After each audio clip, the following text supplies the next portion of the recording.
Hi, everyone. Happy lunchtime. I'm postponing my lunch. I did have a handful of cashews, though, and hopefully my growling stomach, you won't hear it. Welcome, everybody. Plan for Aging Well, Stephanie Erickson, author of Plan for Aging Well, clinical social worker. Anyone who follows me on social media, this is usually where I post my rants. Typically, it's on Facebook, on my stories, or I'm sorry, on Instagram, on my stories or in the thread, and then it gets automatic on my Facebook. But my rants about long-term care, seniors, aging, and what I feel like our society is doing, or should I say not doing, to support the aging population. Personally, I'm really frightened to get old. The last thing I would want to do is go into a long-term residence. From what I see, I've worked in California for many years, and now I'm in Montreal. And from what I've seen in North America, it's the same everywhere. There's so much lacking, and I personally would never want to go into a residence. So I understand when families call me that they're panicked that their loved one has to transition and relocate into a residence because they've seen things, they've heard stories, especially after the pandemic, and how many seniors we lost and that's a whole other episode. But there's a lot of reasons why people, I think, have a real concern to go into long-term residence. But there's also some really great things too. And there are definitely some things we can do as caregivers, as family members, to help the process of helping the professional caregivers take care of our staff. And today I have on Deborah Bakhti here. Before we started, I said it right, and then now I'm saying it wrong. Bakhti, sorry. We're going to talk about her experience because she is a professional in the world of senior care and long-term residences, and then she became a caregiver for family members, her husband and also her parents. So it was kind of like this collision between her professional and personal experience. And because of that and her experience, she wrote a book. It's called Now What? The full title is Now What? Managing the Emotional Journey of Long-Term Care for Families. And she wrote that to try and, lessons learned, some experiences that she went through, and ways to help other family members. So, hi, Deborah. Hello. Thank you so much for having me on your show, Stephanie. You're welcome. It's my pleasure. So, you're a keynote speaker. You're a veteran executive in seniors care, founder and president of the consulting firm Think Breakthrough, and I want to get to that in a minute, and then the author of the book. What's Think Breakthrough? So it's a consulting company that I founded after I left my executive career in seniors care.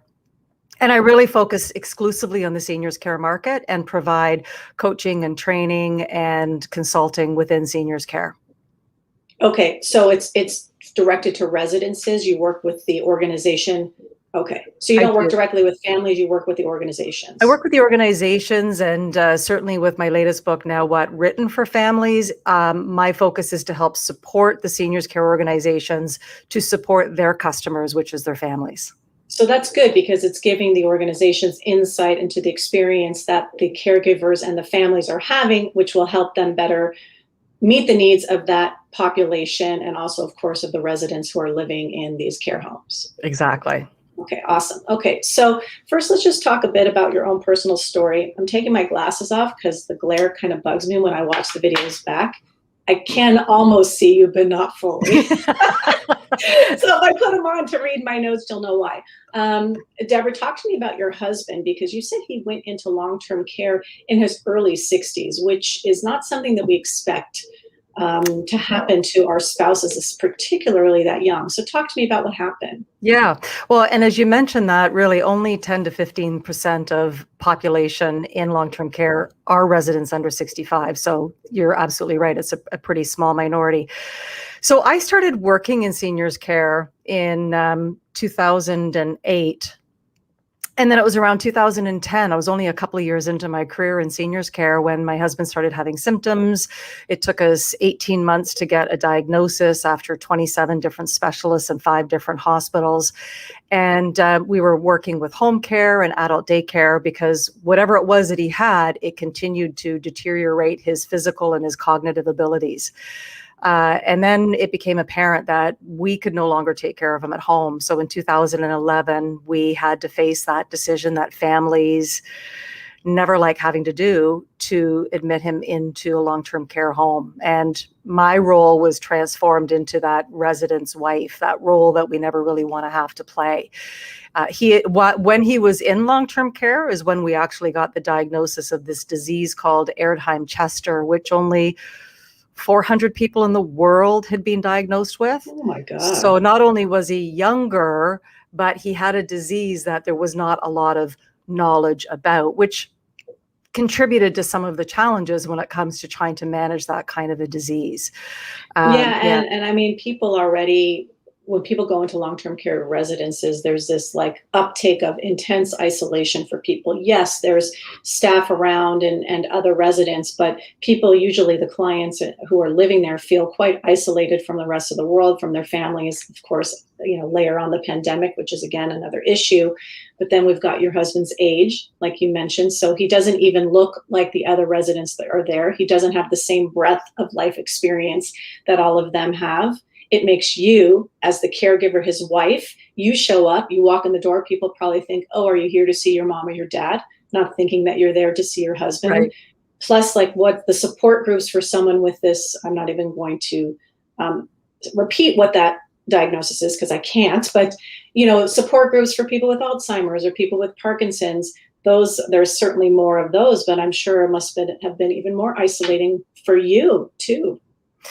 Yeah, I think that's one of the things that I identified. I mean, from that very first admission day, and I write about that, how transactional it felt. And I had the upper hand. I worked in the business. I understood how the business worked. And I think that's what really brought to light for me. If I'm having a hard time managing through this with everything that I do know, how is it for the average family that a lot of them have never stepped foot in a nursing home, long-term care home? And they don't even know where to start. A lot of people don't understand how the different health authorities, governing bodies work, even from the logistics of funding and things like that. But how do you actually get on a list in the transition? And as you probably know, Stephanie, it's when you're on the list and you get the phone call, it's a very quick turnaround. It's ridiculous. It's like, oh yeah, let me tell you within 48 hours how my life is going to change. Absolutely. Let me make that decision. It's really hard. Yeah. So I think that there was a lot of that and trying to look for the right kind of guidance. And again, I was fortunate. I had a lot of my colleagues and peers who working in the business and working in homes that I could run questions by or check in on things, which most people don't have. So like I call it, like you become part of that family members club, the club that you never really wanted to join. And so that's where I wanted to create a resource that would be a bit of a playbook, handbook to identify some of the misconceptions, but also sometimes family aren't even acknowledging that this is an emotional journey. And you've probably seen in your experience, a lot of families have been white knuckling through medical appointments and all of the logistical stuff. And as caregivers, we can tend to, that gives us oxygen. It gives us purpose. We know what we need to do. And then all of a sudden you're handing somebody, a loved one, to people that you've never met, that you don't yet know, understand, trust, can appreciate. And the job that you were doing that was fulfilling that sense of purpose is now shared or it's gone. And big identity crisis, I think that can happen. And how do you actually start building a partnership when you don't even know these people? Right. Yeah. And I want to get to that because that's kind of how your book starts off. You're talking about the partnerships and acknowledging who the people are on the other side of this relationship, right? The staff acknowledging you acknowledging the staff, understanding, putting yourself in the other person's shoes.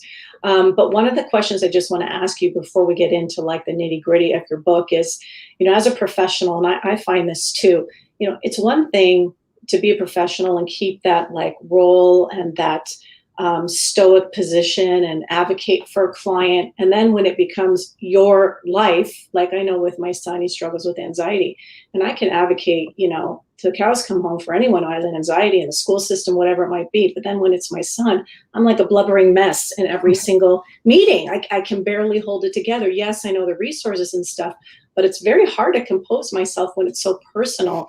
Did you find that challenging, Deborah, or were you like able to like compartmentalize and say, today I'm the professional Deborah and tomorrow I'll be the wife?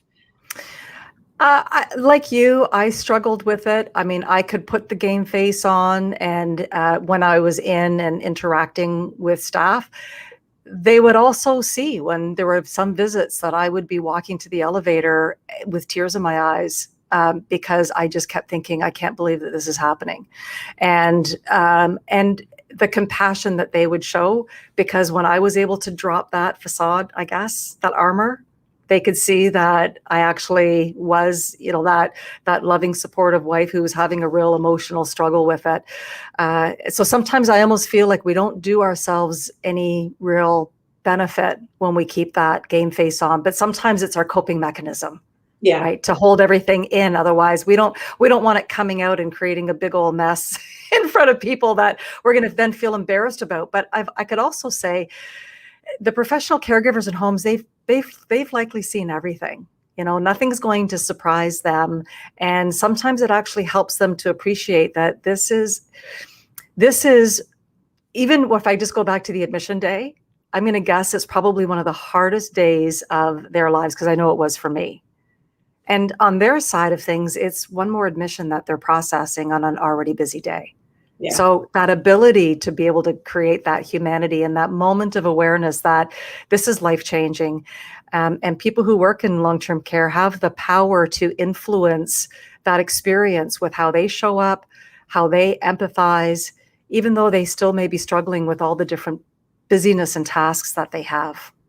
No, you're right. There's a level of compassion and connection that we can have as professionals when we're meeting with clients in different situations, imagining what it might be like. And I'm human, right? So I have bad days. I'm rushing around. I'm, late to a meeting. I'm feeling stressed out. And I can tell as I'm going through my interview with the family that I'm not really present emotionally, right? I mean, part of my role as a social worker is to connect, but I also have to sort of set up some boundaries as well. Otherwise, I'm going to pull in all of that trauma and grief and sadness and bring it home to my family. So there is some sort of a distance I have to have. But sometimes I feel like it's too much, that gap. And I have to stop myself in my head and say, what if this was my mom sitting in front of me, bringing her mother in? What if this was me sitting here for my husband? What if, and then I go, whoa, slow down, Stephanie, be present, imagine what it's like for that other person. And I appreciate what you're saying, Deborah, because you're saying too, as a family member, we need to think about what it's like for the care staff too. Like, they're already so overwhelmed. They're already so stressed. And when a new resident comes in, it's like, okay, what's going to happen? Who is this person? Are we going to have some behavioral challenges? Will there be some aggressiveness? Will they not want to eat? Will they, and it's like, oh my God, what is this going to be for us for the next month as we get to know somebody? And that's kind of where you start your book, is talking about that. So go into that a bit more about your relation, your position of how important it is that we understand where the other person is coming from. Well, I use a term called admission anxiety, and Yeah. I think it's pretty obvious to people that the family and the resident are feeling a lot of anxiety on that first day. There's a lot of loss that's happening for the resident and their identity and independence, all of those things, and for the family. And whether that's because I've had both my dad and my mom, as well as my husband. So I've been the daughter as well as the wife, that there's a lot of loss that's happening there. What was really interesting that I learned when I was consulting, working with homes to help them with their redesigning their admission process, is that the care team members also feel admission anxiety. And by that, I mean, yes, they've got the file from the health authority. So in Ontario, it's the LHIN, to say this is the resident and these are all the things you need to know. And it's very clinically based. There's not much, if any, information about the family. And so what I learned that they shared with me was that they weren't as worried about the resident, because they've got the skills and they, again, have seen mostly everything. They worry about what the family's going to be like. Are they going to be easy to work with? Are they going to be challenging? Are they going to be, those labels like difficult? And in one of the chapters of my book, I talk about family flavors, and I describe I have that down. I want to get into that. Hang that thought, because I actually, I love, love, love, love that. Yeah. So you've got both sides where the family knows everything that they need to know about the resident and their family dynamics and dysfunction, because what family doesn't have a dysfunction, and that they're not, the staff don't know, and the staff know everything about the building, the people, processes, policies, protocols, all those things. And they're meeting like an unwanted marriage, because, the family, this is the last place that they would want to be. And yet the admission process is a key process in the business of long-term care. Like on average, the average long-term care home has half of their residents who leave every year, primarily through death, sometimes through transfer. So to me, it became one of those obvious things. If you can be intentional with how you're onboarding your families with the resident with a more relational approach and stop the transacting of them, because that first impression you're leaving with the family, I can guarantee you that most families walking out those doors like I did and getting into their car and driving home are a huge emotional mess. Yeah. And they're absolutely. dealing the grief, the guilt, and then you kind of throw in there a little bit of the relief, because a lot of families, as you know, Stephanie, are white knuckling at home and their own health is at risk. And then they feel guilty about feeling relieved that they now have some help that they don't know how to work with. So I don't subscribe to the load them with a whole bunch of information, but giving them enough information so that the things that scare them, that they're afraid of, the assumptions, the stories, the misconceptions that they have, clarify for them. Because when families do go sideways and they have those emotional reactions, it's because they've had expectations that weren't met. But my question is, what are their expectations based on? What they're reading in the news? Because that's not always accurate. Yeah, and I think it's really important to be clear and find out where people are at when they're sitting across from you. Where are they at? What are their expectations? What are their perceptions? What are their goals and objectives of what this person, the type of care and stuff. But I think underneath it all, and you've touched on it a lot, Deborah, is the human connection, right? Because we cannot answer all the questions. People are going to think of things as they're driving home. Oh my God, I cannot believe I forgot to ask this. So now I'm driving, I can't take a note, and then I'm going to forget. And, but I think what people need to know on both ends is there's a human here, I'm a human, we have a connection, we have a mutual interest of this person John, who we want to care for, and we're going to do everything we can in a partnership to meet the needs of John. So that at least both people, when you walk away, think, okay, if something comes up, at least I know I can communicate effectively with this person. We can problem solve. I can reach them. They're not going to get angry at me. Whatever assumptions they had, negative assumptions, were hopefully, broken down when they were sitting across from me. I mean, really, that's what we want with everything, right? It's just that connection, knowing that we can rely on somebody and they're available. Yeah. Yeah. So let's talk about the flavors, because I love this. And you kind of alluded to it with, the different labels that family members are given, just like clients are, right? So in my book, I talk about, people will say, oh, an aggressive client. And I say, no, it shouldn't be aggressive. It should be a protective client. Because the reason why they're fighting back is because they're protecting something, their well-being, their ego, their self-worth, their integrity, or they're confused, they don't understand. Their reaction is a protective action. And I think it's important for us to change that, right? And you're kind of alluding to that when you're talking about the labels, that families are having a difficult family, demanding family, high maintenance family. I've also heard from care staff like, oh, but that daughter is so cold. She shows no emotion. And so there's like a lack of awareness that people cope differently. And because she's, reserved, maybe she's just trying to hold it together. And then she gets in her car and falls apart. Perhaps that relationship between that, let's say, daughter and father was horrendous, and she's doing everything she can out of obligation, and not to judge her for that, for not being more emotionally invested. So I think the labeling is we need to be cautious with that. But I like the twist that you put it on flavors, because it kind of, to me, it like softens that we're not judging people. We're just talking about the different ways that people can react. So go through them. You have salt and pepper, sweet and savory, and jalapenos. So Let's go through them. Let's talk about the salt and pepper families. Yeah, and it really became apparent to me with the work that I was doing in seeing those different patterns and themes. The sweet and savories, I would say, they're the families that are pretty easygoing. They would be the fans. They understand how things work almost as well as the staff do. They've been able to build the relationship. Staff, they would know the name of the sweet and savory's pet dog.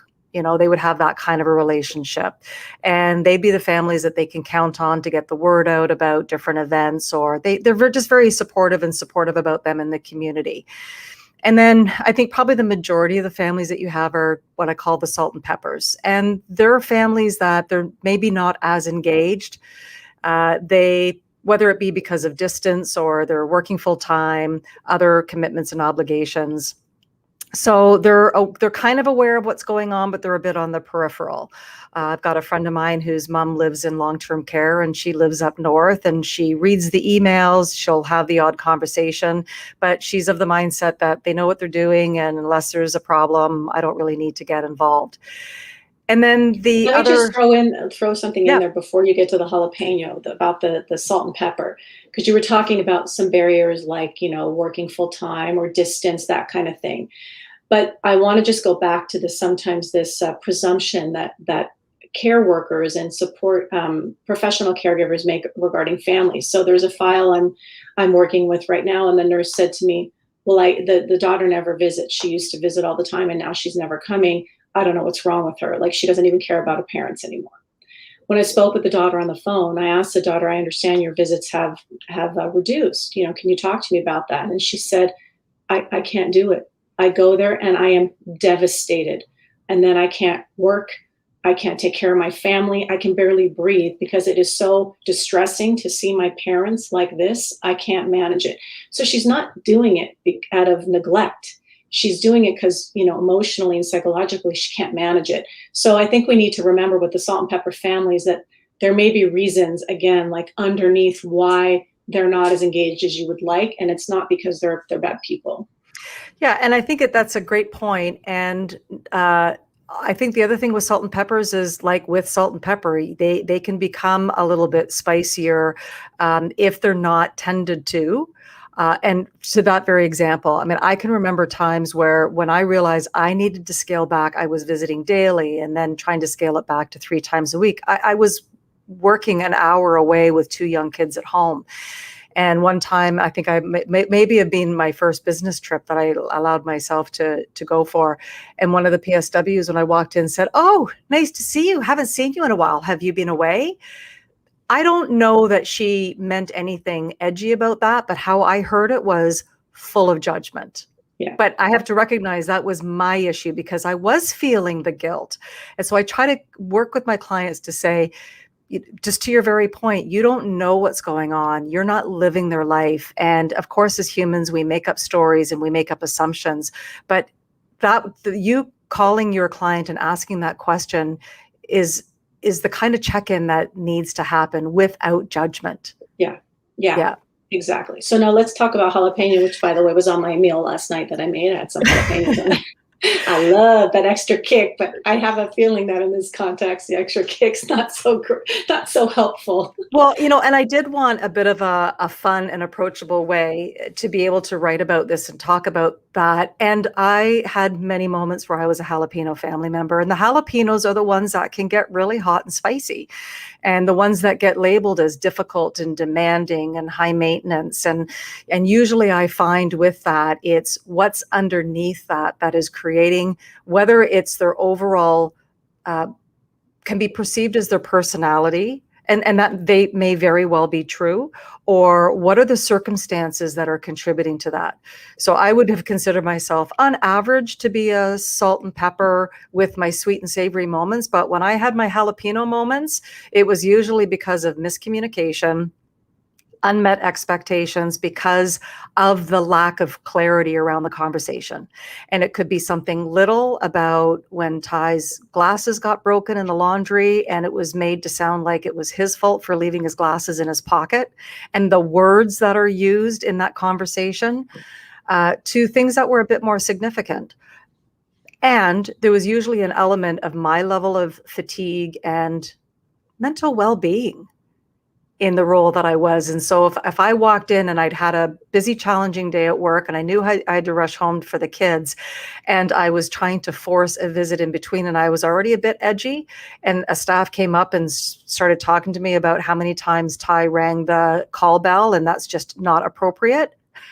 On a good day, I would have been able to have a good conversation about it. Well, let me be curious about that. What could possibly be driving that behavior? When I'm not, I'm like mama bear, right? So I think it's understanding that if you're seeing some jalapeno behaviors or moments, to be curious and to do your best to engage a conversation to understand what the gap is for the family. Because when they're like that, and when we have jalapeno moments, probably more so than ever during this pandemic, that we see just in everyday life, right, with people feeling so fatigued and worn out, that it doesn't enable us to self-regulate, which can lead to those moments.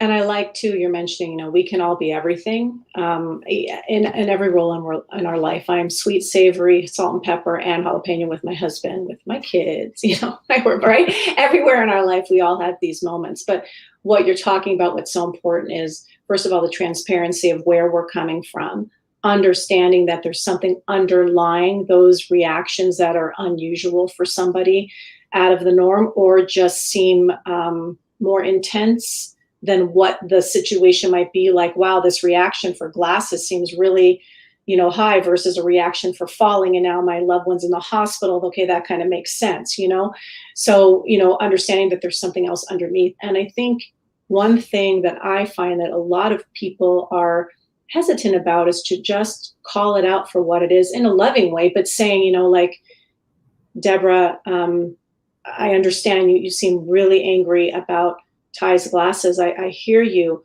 What's going on? Typically, you communicate these frustrations with us differently. Are you okay? And I bet you right away you would have said, oh, somebody sees me. Somebody hears me. Somebody knows I'm present. But we're all so afraid of conflict. We're afraid to just call it out. And I'm not saying, hey, Deborah, what's wrong with you? In a loving, gentle way. People usually, all defenses go down because caregivers feel so stressed out and unseen, right? Because every conversation is about the loved one. And it's not really about what is a caregiver's experience. That is such a key point. And I think when I reflect back on the admission day, I felt like they couldn't see or weren't seeing the pain and the sadness and grief that I was experiencing in that very transactional, let's get this processed. And I think the other thing is when you're meeting a new family, you're not only just meeting the family, but you're meeting their grief. So those disproportionate reactions can be driven by grief. And the other piece, and I don't know if you find this, Stephanie, that some families don't even recognize that they're grieving because they're like, well, the person hasn't died yet. Anticipatory grief. Yes. Yeah. And to, it was working with a therapist that I learned that term. Yeah. And that recognition, as I would describe, I feel like it's death by 1,000 cuts.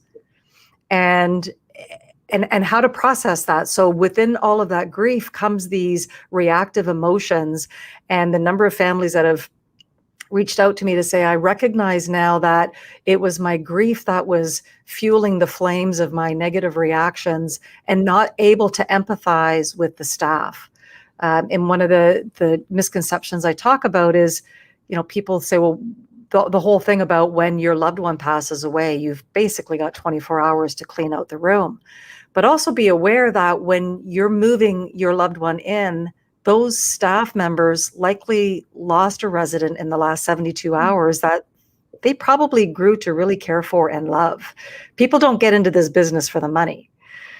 I'm not saying that every single worker is absolutely perfect, but most of them get into this because they really care about providing that care to residents, and they play a significant role in the residents' and families' life for that final chapter. Most families realize going in that this is going to be where that person's going to live until they die. And they spend a lot of time with the resident in those crucial last days, weeks, months, or years. I love how you just said you're meeting, and I don't know the exact words. Of course, it's recorded, so I can go back, but you're meeting the family and their grief. And That is so beautiful. And man, if anyone can take away anything, that is it. That is key, because it's you're meeting them and everything that they've experienced behind them and that they're currently experiencing. And yes, we're all grieving all the time for all kinds of losses in our life, from the moment we're born until the moment we die. It's ongoing grief about and loss about all sorts of things. But yes, and there's so many kinds of losses, loss of the relationship, loss of the best friend, loss of as the protector, the guy sleeping next to me in bed. I'm talking about you and your husband, the one who, if we heard a noise outside at night, it wasn't me getting up, it was him. I mean, it's just like ongoing. You're constantly reminded about all these things and this place that your husband was in your life when he was living with you and well, versus what happened when he became ill. So I think it's very important for staff members to recognize and maybe not necessarily acknowledge, but at least know in their interactions with you. And I love it, Deborah, that you mentioned how hard it can be for staff too. It can. I mean, I've gone to many funerals, especially when I was in palliative care. I used to go to funerals all the time. I mean, I felt so connected with those people and I was with them. It's such a vulnerable time in their life, and some maybe only a week. It's different. But if someone I followed them for 6 months, the last 6 months of their life, it was a loss for me too. Not obviously compared to the family, but it's true. We need to remember that the staff also are experiencing that. But you did a great segue, Deborah. I want to move into the misconceptions, because you talked about one of them. I wrote down a few. I know you have 20 in there, but one I wanted you to talk, or what I wanted to talk about, is one of the misconceptions is when staff should know where my loved one is when I call or go for a visit. You're right. You walk in, you're like, hi, I'm here to see my dad. And then no one knows where he is. Oh my God. It's like, I would be enraged as a daughter if I show up and no one knows where my dad is. I would say, well, how do you know he's okay? Mm-hmm. So talk about that misconception. Well, I think that it's pretty difficult. I mean, first of all, it depends on the abilities of the resident, if they're mobile and where they have access to. And so for my husband, he was in a wheelchair, but he was very extroverted and social. So he always liked to be bopping around and going to different places. And so I had to appreciate that they aren't going to know where he is at all times, because it's their home. Right. And so they have the ability for free movement. Now, again, it depends with the security, whether they can actually get out if they don't have the code to get out of the building. And I understand the concern about when people escape, or as the word that we use is elope, when they elope, because my husband used to elope and I would get the phone call at work that and yet usually they have their systems and processes in place to find people. So I think it's just trying to appreciate what your loved one's typical schedule is within the home, the things that they like to do, and appreciate that you may have to check a few of the activity rooms to find them. And as you get more familiar with their routines, I knew there was the top 3 places that he would typically be, and that's where I would go to look for him. But they can't be monitored 24/7.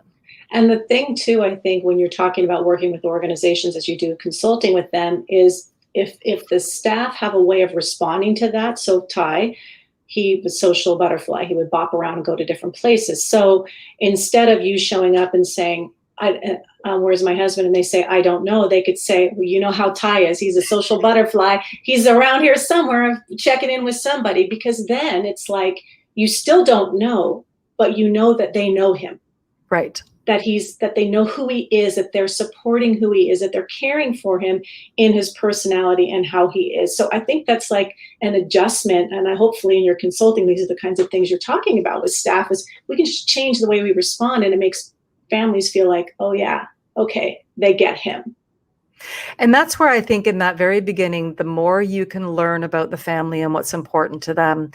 When I interviewed families and I've said, what are you most hoping for? One of the surprising answers I got from a family was that he has a peaceful, gentle death. That is really important information for the home to have, to know. Other people, maybe their biggest concern is the security issue, because then maybe you can learn a little bit more about, maybe there were some other behaviors or expressions or preferences that they were dealing with, that the person kept leaving the home even though they were trying to keep the doors locked. And sometimes I find families are reluctant to talk about those issues because of any of the dysfunctions. There's embarrassment and shame. And I just keep reiterating, likely this home has seen everything. Absolutely. And they aren't there to judge. I get that they're humans and we all have a tendency to, but the more that they know, the more that they can support the family. Yeah. So let me just get to a couple more misconceptions, and then people have to go to your book to learn them all. Another thing you had was, I thought I'd get regular updates. And I hear this a lot, this complaint a lot from family members, like, I have no idea. I just am finishing a file, and in the medical report, I read that the person had a diagnosis of was something like chronic or renal failure or something. I don't remember the exact diagnosis. And I mentioned it to the family. They're like, what? We have no idea. When did that happen? So now they're going on this hunt to figure out, when did this diagnosis come into place, and they're frustrated. So I think family members do expect, like, I should know if so-and-so, if my loved one falls, or if my loved one has to be taken to the hospital, why are you calling me 6 hours later? And so how do you advise organizations and families to deal with that when we're expecting to know everything immediately?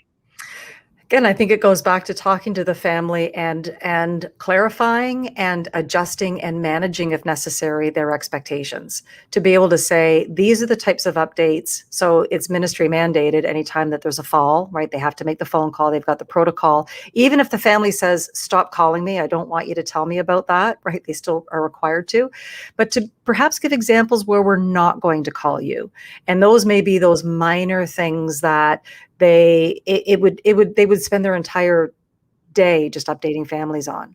And be able to say to the family, are there specific things that you would absolutely want to be updated on? And if the family said, well, yeah, I want to know when they change the TV channel, I'm just using a silly example, that the home needs to say, well, that's not something that we would have the resources to be able to do.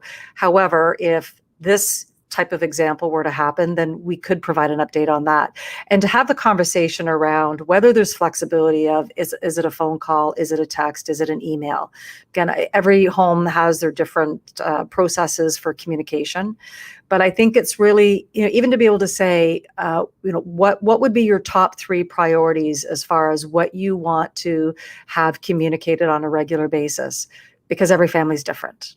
I love that. What are your top 3 priorities? That's smart. And again, it's about, figuring out what are the expectations and what's the most important to that particular family member. And of course, there's the regulations of things we have to report. Okay. But I think that's really good, because some family members might care about things that you would never think to report, and then not care about things that you would think that you should be calling them about.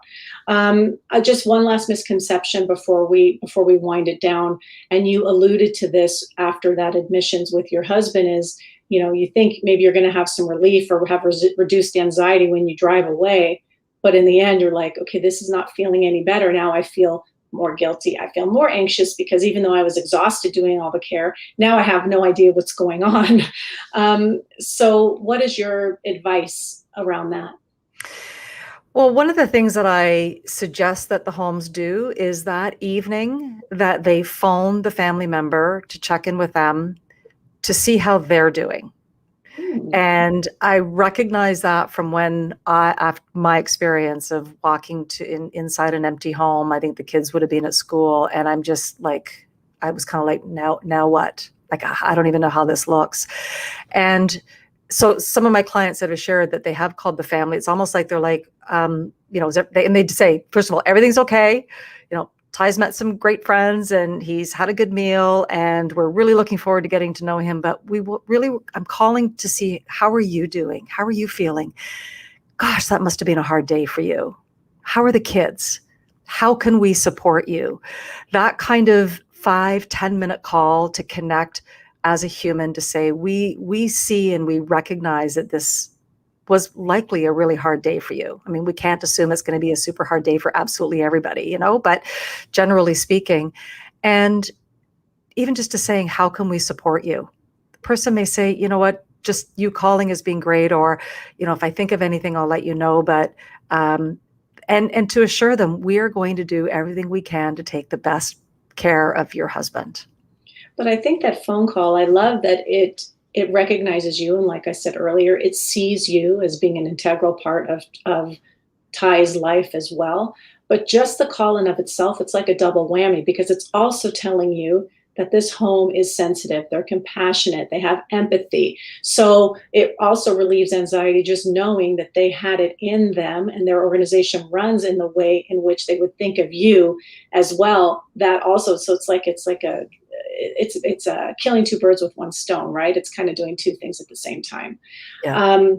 Deborah, this is a great conversation. Everyone should go out there and get your book. What now? I have to put my glasses on to read the full title. What? Now what? Sorry, what now? Sorry. Now what? See, this is why I need my glasses. Now what? Managing the emotional journey of long-term care for families.